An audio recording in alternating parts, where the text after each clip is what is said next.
ሰላም ቤተሰብ እንዴት ናችሁልን? ይህ አያን ቲዩብ ነው። ለቻናላችን አዲስ ከሆናችሁ ሰብስክራይብ ያደርጋችሁ፣ ቤተሰብ ከሆናችሁ ደግሞ ላይክ ያደርጋችሁ፣ በመጨረሻም ኮሜንት እና ሼር ማድረጋችሁ እንዳይረሳ። ዛሬም በአዲስ ቪዲዮ መተንላችኋል። ቪዲዮውን እስከ መጨረሻ እንዲታዩ እንጋብዛችኋለን። ቀጥታ ወደ ቪዲዮ።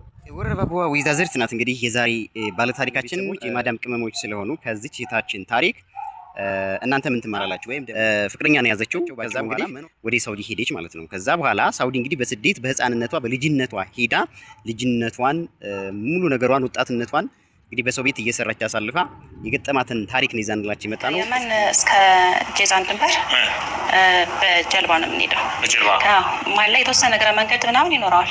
ከዛ ደግሞ በመኪና ምናምን እያደረግን ነው የምናቆራርጠው ማለት ነው። 17 ዓመትሽ በጣም ትንሽ ልጅ ነበር። የዛሬ ስንት ዓመት ማለት ነው? ዛራ በ2012 ስራ ጀመርኩ ማለት ነው። ተቀጥሬ አረብ ቤት በሰራተኝነት ሰራ ነበረ።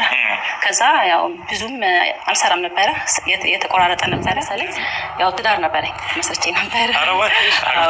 አግብቼ ነበር። አይ አይደለም፣ እሱ ቀድሞኝ ሄዶ ነበረ እና ስራ ማግኘት ነው የሄድኩት። አውቶጁ ነበር አይደል? የሆነ ታሪክ ነው እየሰማን ያለ ነው። በ14 ዓመቷ አግብታ ትዳር መሰረተች። ከዛ በኋላ ያገባችው ሰው በእድሜ ተለቅ ያለ ነው። ወደ ሳውዲ አረቢያ ተሰደደ ቀድሞ ማለት ነው እሱ። ከዛ በኋላ እሷ ምንድነው ያደረገችው? በእግሯ ወደ ሳውዲ አረቢያ መሄድ መረጠች ማለት ነው። ምንም አይነት አላማሳይ ሰው የሚንቀሳቀስ ከሆነ በጣም ከባድ ፈተና ነው እዛም ሄዶ የሚገጥመው ማለት ነው። እንግዲህ እህታችን ከወረባቡ ሳውዲ አረቢያ ድረስ በየመን ቀይ ባህር ምናምን አቋርጣ እንግዲህ ሳውዲ አረቢያ ገብታለች በእግሯ ፍቅር ፍለጋ። እዛ ጋር የቀድሞ ሚስቱ ነበረች ሳውዲ የምትኖር። እዛ ሳውዲ የምትኖር እና እሱ እዛ ከደረሰ በኋላ ከሷ ጋር ነው የተገናኘው ማለት ነው። ድጋሜ አብረው የመሆን እድሉ ነበራቸው። ከዛ ተገናኙ። እድሉ ሲያገኙ ተገናኙ በድጋሜ ማለት ነው። ሀሳባችን የጀመረው ማለት ነው። ስለዚህ ሳውዲ ሳትገቢ ሳታገኘው ያው እና ያው ሊቀበለኝ ምናምን ፈቃደኛ አልነበረም። እኔ እሱን ተማምኜ ነው እየሄድኩኝ የነበረው። እሱ ጋር ነው የሚሄደው ምናምን ነገር እና ሀሳቡን ጠቅለል ስናደርገው እህታችን ከወረባቡ አግብታ ቀድሞ ባሏ ሳውዲ ሄደ። ሳውዲ ግን የነበረው ባሏ ቀድሞ ባሏ ምንድነው ትዳር እንዳለው ታውቅ ነበር፣ ልጅም እንዳለው ታውቅ ነበር። ግን እንዴት ተፋቱ ነው የምታውቀው። ከዛ ያገባችውም ለዛ ነው። ነገር ግን ሰውየው እዛ ከሄደ በኋላ የቀድሞ ሚስቱ ጋር ተገናኝቶ ትዳሩን እየመራ ነው ሳውዲ ማለት ነው። ስለዚህ እሷ መንገድ ከጀመረች በኋላ ሸኛዋ ደግሞ ከጅቡቲ ወደዛ የምትሸኛትም የባሏ እህት ናት። እንደገና ደግሞ እዛ እሷ ያሰበችው ባሌ ይቀበለኛል ብላም ነበረ።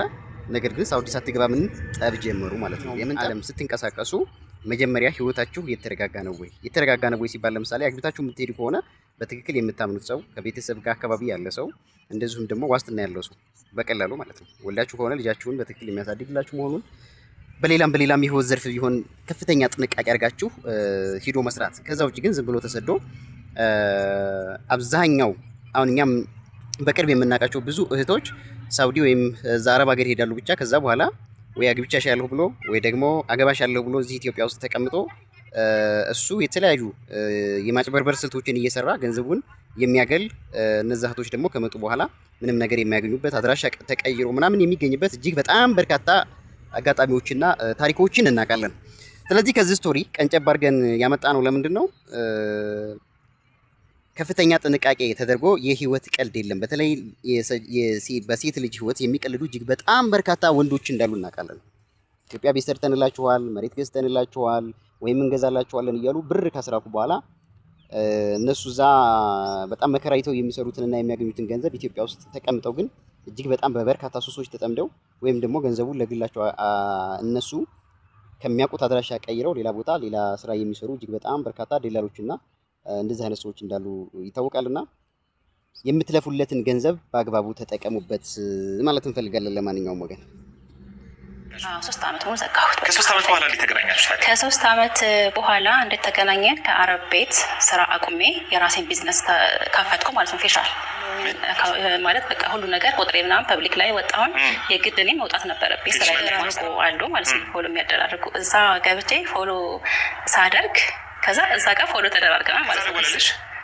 ከዛ በኋላ ቁጥሬን ወስዶ ደወለልኝ ነበረ። ያኔ ስንለያይ ምናምን ተበሳጭቶ ነበርና ያስይዘኛል ምናምን አይነት ነገር ሲደውልልኝ ማንሳት ማናገርና ጀመርኩ። ሌላ ነገር እንዳያስብ ማለት ነው እንጂ ድጋሚ አብሬ እመልሳለሁ ብዬ አልነበረም።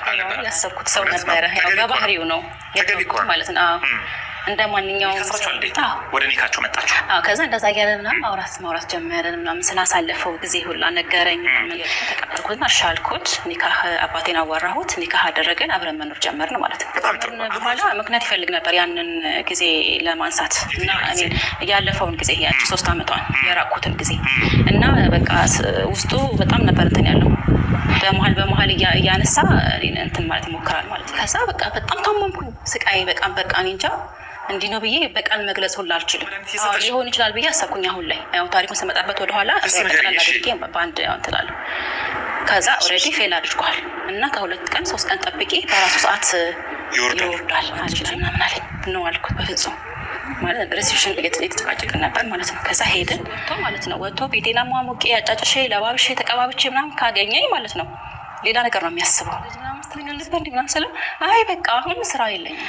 ልጆች አሉት እዚህ ኢትዮጵያ 3 ልጆች አሉት። የአሁኑ ባለቤት የልጅ አባት አታውቂም ነበር? አውቃለሁ ልጆች እንዳሉት ታውቂ ነበረ? ልጆች እንዳሉት አውቃለሁ። አዲስ አይደለም ማለት ነው? አዲስ አይደለም። ትዳር ከባለቤቱ ጋር እንደተለያየ ነው የነገረኝ። እየተካድኩኝ እና እዚህ ጋር ቤተሰብ እንግዲህ ረዘም ያለ ወግ እየሰማን ነበረ የእህታችንን ታሪክ። የመጀመሪያ ባሏን ተከትላ ሄደች፣ እሱ አልተሳካም። ሳውዲ አረቢያ ወለደች። የመጀመሪያ ተቋረጠ። ሁለተኛ ልጅም ያው ሳይፈልግም ቢሆን እሱ ስራ የለኝም በሚል ምክንያት እሷ ወለደች። አሁን ያገባችው ባሏ ደግሞ ኢትዮጵያ ውስጥ 3 ልጆች እንዳሉት ነው የምታውቀው። ነገር ግን ትዳር እንደሌለው የ3ቱ ልጆቹ እናት ግን ኢትዮጵያ ኒካዋ ሳይወርድ ያለች ናት ማለት ነው። እንግዲህ ህይወት እንደዚህ ነው። ከአንዴም ሁለቴ እንዴት ሰው ይሳሳታል? ምናልባት የመጀመሪያው ልጅነትም አለ ምንም አለ። ትዳር መኖሩን ብታውቅም ተከትላ ሳውዲ አረቢያ ለመሄድ ሞከረች፣ ከዳት። ከዛ በኋላ ደግሞ ህይወት ይቀጥላልና እዛም እያለች አሁንም ሌላ ባላገባች። በጣም ከፍተኛ ጥንቃቄ እንድታደርጉና ህይወት በምን መልኩ መመራት አለበት የሚለው ግንዛቤ እንድታገኙ ነው ለማንኛውም ያመጣ ነው። ከዛስ ኢትዮጵያ ያለችው ሚስቱ ጋር ምን ይፈጠራል የሚለው እንግዲህ ዞሮ ህይወት በአጠቃላይ እንደዚህ ከሆነ ምን ይገጥማል? ከዚህ በኋላ እኮ ብዙ ነገር ተበላሸ። ኦልሬዲ 3 ልጅ አላት። 3 ልጅ ያለው ባላግብታ እንደተፋታ ታውቃለች። ነገር ግን ኢትዮጵያ ደግሞ ሚስት አለው ነው ባጭሩ ታሪኩ ሲቋጭ። ስለዚህ ከእንደዚህ አይነት እንዝላል ከሆነ ህይወት እንድትወጡ እንፈልጋለን ነው ቤተሰብ። በሚችለው አቅም ጥረት እያደረገ ነበር ጽንሱን ለማቋረጥ። ለዚህ ነው መጀመሪያ ላይ መድኃኒት የሰጠኝ መድኃኒት ትክክል አይደለም ያልሽው። ከዚህ የተነሳ ነው። አዎ ከዛ ተረጋጋኝ። ምን ነው አልኩት። ከዛ ጽንሱን ልታቋርጠው ነው ልታወርደው ነው እንዴ ምናምን አልኩት። ስለ ከዛ ይቅርታ ምናምን አለኝ ማለት ነው። ድንጋይ ራሱ መግባት እንዳልችል አድርጎ ነው ከዛ ሀገር ያስወጣኝ። ለሌላ በእህቴ ስም ማለት ነው።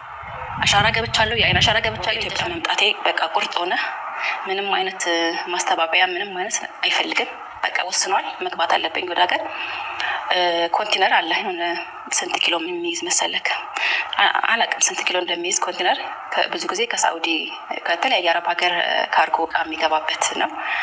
በሱ አንድ ፈቀደልኝ። ብዙ አይዝም እቃው።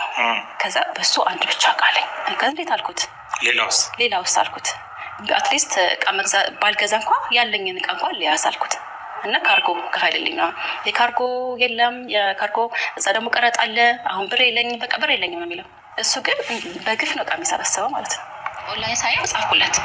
በጣም የደነገጥኩት ኦንላይን አየሁት። ከዛ ሰላም አለይኩም ምናምን ብዬ ጻፍኩለት። ከዛ ዋሌኩም ሰላም እንዴት ነሽ ደህና ነሽ ወይ? ህንድ ነኝ ያለሁት ለሕክምና ልጄ ለሕክምና ይዤ ህንድ ነኝ አለኝ። አይመልስም። ያያዋል፣ ይገባል፣ ያነባል፣ ይወጣል። ያያል፣ ይገባል፣ ያነባል። በቃ ከዛ ያለኝ ነገር ጨረስኩኝ። ወርቅ ሸጥኩኝ፣ ቀለበት ምናምን ሸጥኩኝ፣ ሁሉ ነገር። ከዛ መቸገር ጀመርኩ ማለት ነው። እርግዝና ወይም አለ የእርግዝና ህመም። ከዛ ኪራይ ደርሶብኛል አልኩት። የቤት ኪራይ ደርሶብኛል 3 ወር ሊሞላ ሆነ ማለት የ3 ወር ነበር የከፈልኩት። 3 ወር ላይ ኪራይ ያልኩት። ከዛ ታገሻለኝ የለኝም ማለት ችግር እየበረታ ምናምን በቃ ህመሙም እየበረታ እርግዝና አለ ምናምን ነገር በቃ ታመምኩኝ ማለት ነው። በቃ በጣም መታመም ጀመርኩኝ። እዛ ያለሁኝ ህክምና ከተልሽ አረቢያ የማዳም ቅመም መሰርታ እዛ ደግሞ የራሷ ስራ በግል እየሰራች የነበረች ትዳር መስርታም የነበረች ልጅ አሁን በአገኘችው ሰው ምክንያት እንግዲህ ኢትዮጵያ መታ ደግሞ ብዙ ሆናል። እዛውም ተከርታ ንብረቷን ተቀምታ ድህነት ላይ መጨረሻዋ ችግር ላይ ወድቃለች ማለት ነው። ስለዚህ ልፋታችሁ ከንቱ እንዳይቀር ገንዘባችሁ አላግባብ እንዳይባክን የምታገቡትንም የምታገኙትንም ሰው ገንዘባችሁን በአግባብ አስቀምጡ። በቃ መልእክታችን ይሄ ነው።